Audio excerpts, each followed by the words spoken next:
Dario and I'm Sabiha Samar. Here are today's top stories. The National Bank of Uzbekistan has successfully raised over $400 million through international bonds on the London Stock Exchange. This significant financial maneuver, launched on May 21, 2024, highlights Uzbekistan's growing economic influence and the bank's engagement with global financial markets. The issuance comprised two tranches, a $300 million tranche with 5-year maturity period and another of $111 million with a 3-year maturity period. Supported by leading global institutions including JP Morgan and Citibank, the funds raised will fuel key infrastructural projects aimed at boosting economic growth and living standards. This successful placement highlights international confidence in Uzbekistan's reforms under President Shavkat Mirziyoyev, setting a precedent for financial opportunities within the country.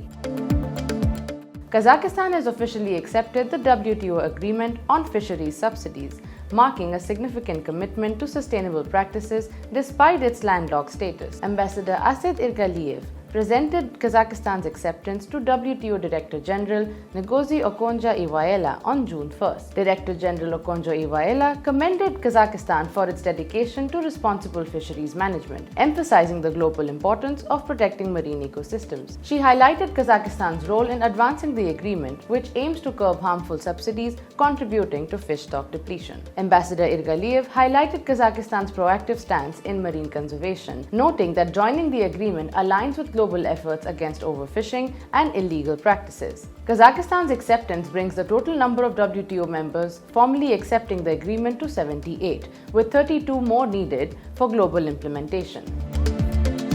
The European Union, together with the United Nations Development Programme and the Global Water Partnership of Kyrgyzstan, recently conducted a workshop focused on enhancing climate resilience through the NEXUS approach. Held in Bishkek from June 29th to June 30th, the workshop gathered over 30 specialists and key stakeholders from various sectors critical to Kyrgyzstan's development. The 2-day training, part of the EU-funded regional project Climate Change and Resilience in Central Asia, aimed to introduce participants to the NEXUS approach, which integrates water, energy, food security, and health considerations to tackle climate challenges. Sessions covered foundational concepts, objectives, and global success stories of the NEXUS approach. Talaibek Makiev, a NEXUS trainer, emphasized the workshop's role in highlighting the interconnectedness of water resources with energy, food security, and public health in Kyrgyzstan. This approach supports stakeholders in identifying and addressing systemic vulnerabilities for sustainable resource management amidst climate uncertainties.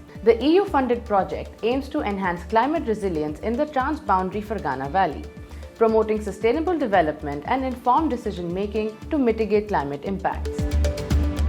ACWA Power, a prominent global player in renewable energy and desalination solutions, has successfully secured $533 million in financing for the Tashkent Riverside project in Uzbekistan. This initiative includes the development of a 200 megawatt solar PV plant and Central Asia's largest battery energy storage system, boasting a capacity of 500 megawatt-hour. These installations aim to bolster Uzbekistan's energy infrastructure and support its transition towards sustainable and renewable sources. Key financial partners include the European Bank for Reconstruction and Development, Islamic Development Bank, DEG, Proparco, Standard Chartered, and KfW IPEX Bank, collectively committing $386 million in debt financing. Marco Arcelli, CEO of ACWA Power, highlighted the project's alignment with Uzbekistan's vision for a low-carbon future, emphasizing the importance of private sector involvement in supporting the country's growth and decarbonization goals. Nandita Prasad, Managing Director of EBRD's Sustainable Infrastructure Group,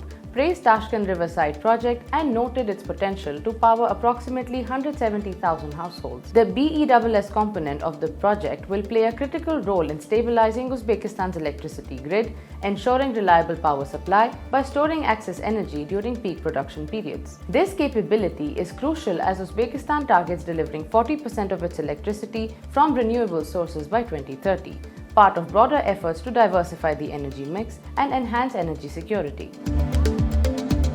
The Taliban delegation, led by spokesperson Zabihullah Mujahid, engaged in crucial discussions on the Afghanistan-Trans project during the third Doha meeting on July 2nd. Mujahid highlighted the significance of this quadrilateral dialogue aimed at enhancing connectivity and economic cooperation among Uzbekistan, Pakistan, and Afghanistan. This project seeks to establish a crucial railway linking Uzbekistan to Pakistan through Afghanistan, envisioned as a catalyst for regional integration and trade. Initiated in 2017, the Afghanistan-Trans project requires an estimated investment of $7 billion.